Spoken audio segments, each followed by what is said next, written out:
Hongera sana kwa kuweza kuisaidia timu yako kuweza kupata ushindi. Unajisikiaje na unazungumzia vipi? Kwangu ni furaha na hii ushindi inaenda kwa timu kwa sababu tumetrain pamoja na tulikuwa tumeamua tushinde hii mechi kwa sababu walikuwa tunawashindia point 4. Point 4 ni kidogo. So sasa hivi tuko na point 7 na bado mechi ngumu zote. Tumebaki na mechi 6 na zote ni lazima tukashinde zote. Mwalimu aliwaambia nini? Nimeonekana kupata magoli ya mapema sana katika kipindi cha kwanza. Kitu gani cha kiufundi ambacho mwalimu alikiingiza? Maana ni mechi ya dabi, kufunga magoli ya mapema na mwingine inakuwa ni ngumu kidogo. Tumetumia weakness yao nyuma ni wazito. So hizo first minutes wanakuanga wamechanganyikiwa, ndio time tumetumia kwao.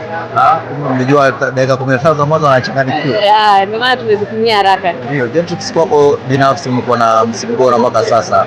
Leo nadhani umefikisha magoli 14. Target yako sasa kwenye kiatu cha ufungaji bora? Bado tuna mechi 6 na bado napambana.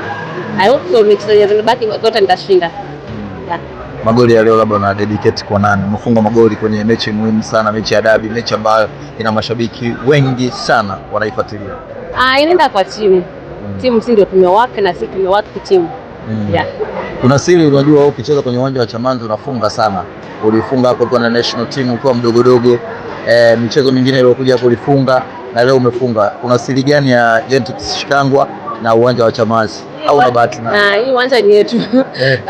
Juu mechi zote tukicheza hapa tunashinda. Na ni uwanja mkubwa, watu wanashindwa kuitumia. Sisi tunaijua. So ndio maana unaona tunafunga. Ndio maana tunaipenda.